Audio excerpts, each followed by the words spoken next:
The Wave, Chapter 9. Well, Ben Ross wasn't quite sure what to make of the wave. What had begun as a simple history experiment had become a fad that was spreading outside his classroom. As a result, some unexpected things had started to occur. For one, the size of his daily history class was beginning to expand as students from free periods, study halls, and lunch came to be part of the wave. The recruiting of more students for the wave had apparently been far more successful than he had ever expected. So successful, in fact, that Ben had begun to suspect that some students were cutting other classes to sit in on his. Remarkably enough, though, even with the larger class size and the students' insistence on practicing the salute and the motto, top of page 95, the class was not falling behind. If anything, they were covering their assigned lessons even faster than usual. So maybe that's noteworthy that the wave actually is allowing him to cover more material or for them to at least complete more lessons than they normally complete. Now, more does not always constitute or equal better, right? Just because you have more doesn't mean it's better. More peanut butter on your toast can be good unless you put like half a jar of peanut butter on one piece of toast, and then you can't eat it because it's got too much peanut butter on it. Using the rapid question and answer style that the wave had inspired, they had quickly covered Japan's entrance into World War II. Ben noticed and marked improvement in preparation for class and in class participation, but he also noticed that there was less thinking behind the preparation. His students could glibly spit back answers as if by rote, but there was no analysis, no questioning on their part, right? They were just learning the material and spitting back the facts.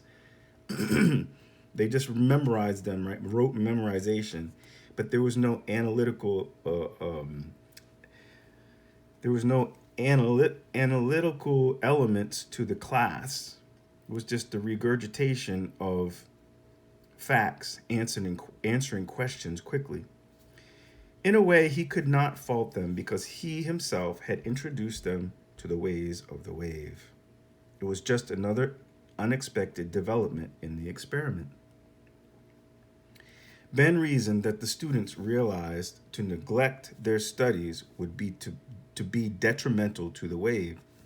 The only way they could have time to spend on the wave was to be so well prepared that they only needed half the regular class to cover their assigned lessons. But he wasn't certain this was something to be pleased about. The class's homework assignments had improved, but rather than long, thoughtful answers, they wrote short ones. On a multiple choice test, they might do well, but Ben had his doubts about how they do on an exam consisting of essays. My my question exactly. Top of page 96.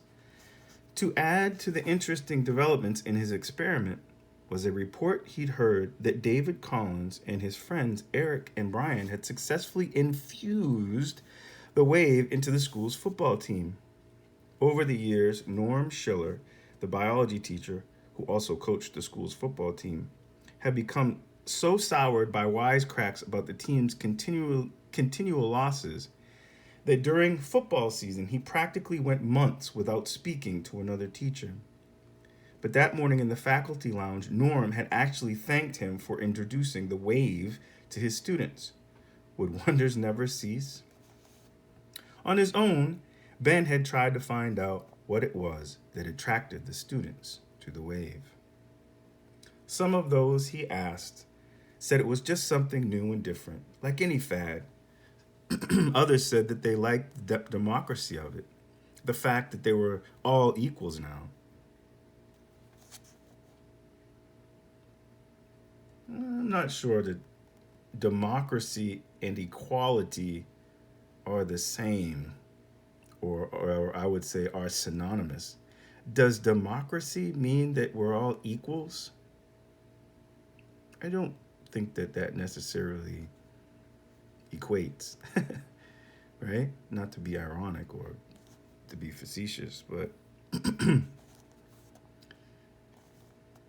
it pleased Ross to hear that answer. He enjoyed thinking that he had helped break down the petty popularity contests and cliques or small groups that he felt often preoccupied too much of his students' thinking and energy. A few students even said that they thought the idea of increased discipline was good for them. That had surprised Ben. Over the years, discipline had become an increasingly personal responsibility. If the students didn't do it themselves, their teachers were less and less inclined to step in. Maybe this was a mistake, Ben thought. Perhaps one of the results of his experiment would be a general rebirth of school discipline. He even daydreamed about the story in the education section of Time magazine. Discipline returns to the classroom. Teacher makes startling discovery. Well, Laurie Saunders sat on a desk in the school publications office, chewing on the end of a pen. Boy, this girl is definitely going to get some kind of weird disease. She's always got a pen in her mouth, chewing on it, right? Either that or she's going to get cut or something, where she talked about at the beginning of the story, right? Various members of the Gordon Grapevine staff sat on the desks around her, biting their nails or chewing gum. Alex Cooper was wearing his Sony radio and was bopping to the music through his earphones. Another reporter was wearing roller skates. This was the Grapevine's excuse for a weekly editorial meeting. Okay, Laurie told them, we've got the same problem as usual. The paper is due out next week, but we don't have any stories. Laurie looked at the girl wearing roller skates. Jeannie, you were supposed to do a fashion story on the latest clothes. Where is it? Oh, nobody's wearing anything interesting this year, Jeannie replied. It's always the same thing, jeans and sneakers. Top of page 98. And t-shirts. Wow. Pretty much the same thing kids wear today, right? Well, then write about how there are no new styles this year, Laurie said. Then she turned to the reporter who was bopping to his radio. Alex! Alex kept bopping. He couldn't hear her. Alex! Laurie said more loudly. Finally, someone near Alex gave him a nudge. He looked up, startled. Yeah? Laurie rolled her eyes. Alex, this is supposed to be an editorial meeting. Really? Alex replied. Okay, so where's your record review for this issue? Laurie asked. Oh, yeah, record review, right? Yeah. Alex said, well, you see, it's a long story. I was going to do it, but, remember that trip I said I had to take to Argentina? Laurie rolled her eyes. Well, it fell through, Alex said, and I had to go to Hong Kong instead. Laurie turned to Alex's sidekick, Carl. I suppose you had to go to Hong Kong along with him, she said sarcastically.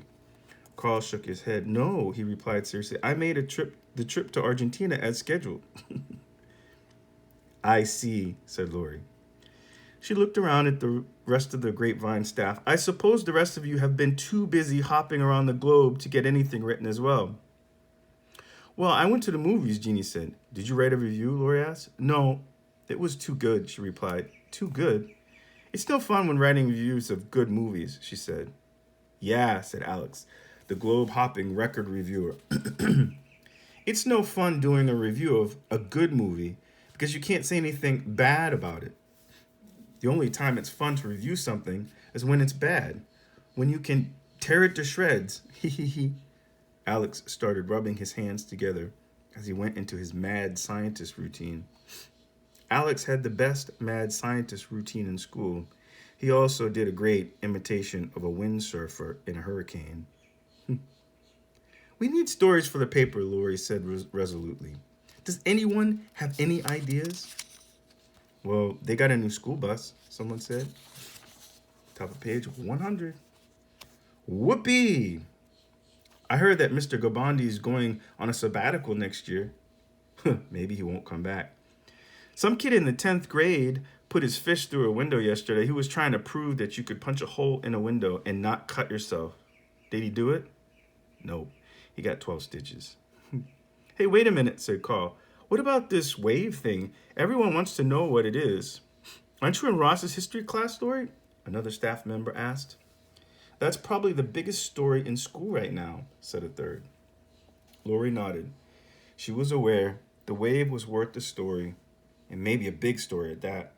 A couple of days ago, it had even occurred to her that something like this, or the wave, was probably just what the sluggish, disorganized staff of the Grapevine itself needed. But she had set the idea aside. She couldn't even explain her decision consciously. It was just that creepy feeling that she'd begun to get. The feeling that, well, maybe they should be careful with the wave. So far, she'd seen it do some good in Mr. Ross's class, and David said he thought it was helping the football team, but still, she was cautious. Well, what about it, Lori? Someone asked. The wave? Lori said. How come you haven't assigned that story to us? Alex asked. Or are you just saving the good ones for yourself? I don't know if anyone knows enough about it to write about it yet, Lori said. What do you mean? You're in the wave, aren't you? Alex asked. Well, yes, I am, Lori replied, but I still don't know. A couple of the staff members scowled. Well, I think the Grapevine still should have a story reporting that it exists, at least, Carl said. I mean, a lot of kids are wondering what it is. Lori nodded. Okay, you're right. I'll try to explain what it is, but in the meantime, I want you all to do something. Since we still have a few days before the paper has to come out, try to find out everything you can, top of page 102, about what kids think of the wave. Ever since the night she had first discussed the wave with her mother and father at dinner, Lori had purposefully avoided the subject at home. It didn't seem worth creating any more hassles, especially with her mother, who could find something to worry about in everything Lori did. Whether it was going out late with David, chewing on a pen, or the wave. Lori just hoped her mother would forget about it. But that night, while she was studying in her room, her mother knocked at the door. There was a knock at the door. Babe, can I come in? Sure, Mom. The door opened, and Mrs. Saunders stepped in, wearing a yellow terry cloth bathrobe and slippers. The skin around her eyes looked greasy. Lori knew she'd been putting wrinkle cream on. How are the crow's feet, Mom? She asked in good-natured humor. Mrs. Saunders smiled wryly at her daughter. Someday, she said, wagging her finger. Someday you won't think it's so funny. She walked over to the desk and peered over her daughter's shoulders at the book she was reading. Shakespeare? What'd you expect? Lori asked. Well, anything except the wave, Mrs. Saunders said, sitting down on her daughter's bed. Lori turned to look at her. What do you mean, Mom? Well, only that I met Elaine Billings at the supermarket today, and she told me Robert is a completely new person. Was she worried? Lori asked. No, she wasn't, but I am, Mrs. Saunders said. You know, they've been having problems with him for years. Elaine has talked to me frequently about it. She's been very worried. Lori nodded. So she's ecstatic about this sudden change, Mrs. Saunders said, but somehow I don't trust it. Such a dramatic personality change. It almost sounds like he's joined a cult or something. A cult, right? What do you mean?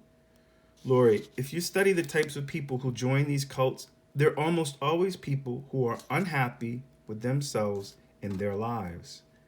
They look at the cult as a way, top of page 104, of changing, of starting over, of literally being born again.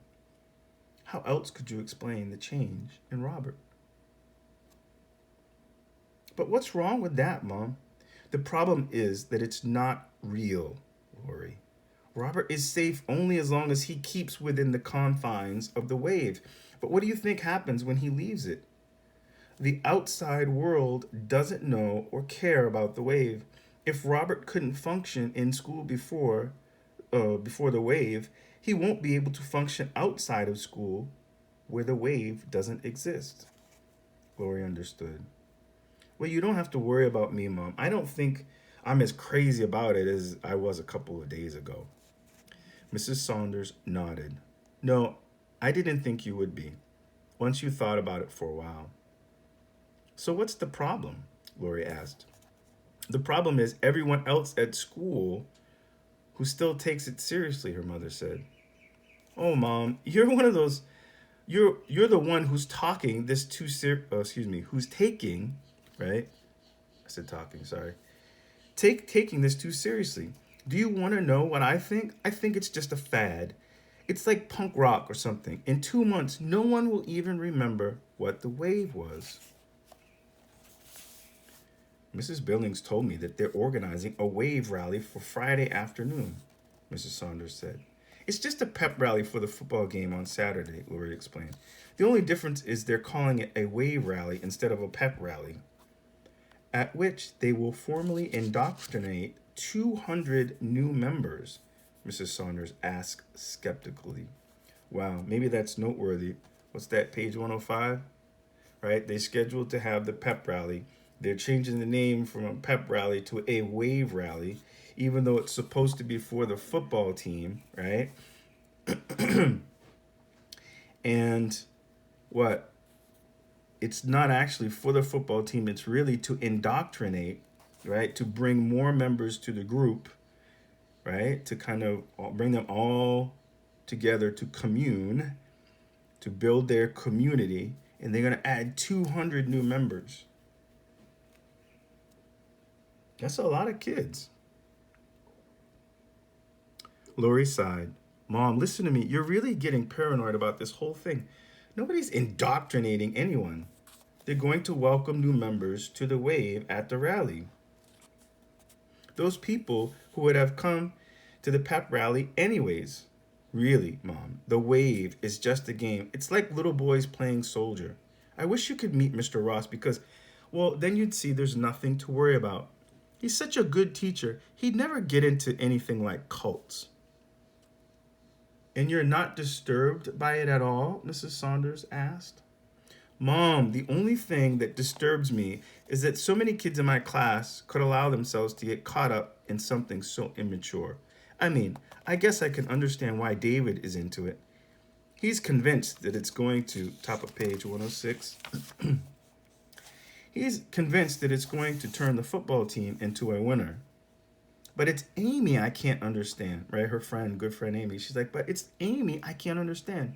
I mean, well, you know, Amy, she's so bright, and yet I see her taking this so seriously.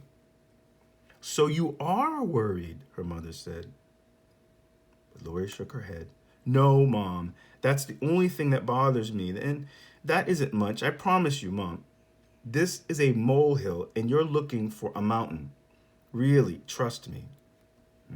Sometimes you got to be careful when people say, trust me. Mrs. Saunders rose slowly. Well, all right, Lori. At least I know you're not involved in this situation. I suppose that's enough to be thankful for, but please, babe, be careful. She leaned over, kissed her daughter on the forehead, and left the room. Well, for a few minutes, Lori sat at her desk, but did not go back to her homework. Instead, she chewed on a big pen and thought about her mother's concerns. She really was blowing it way out of proportion. Wasn't she? It really was just a fad, wasn't it? Okay, end of chapter 9.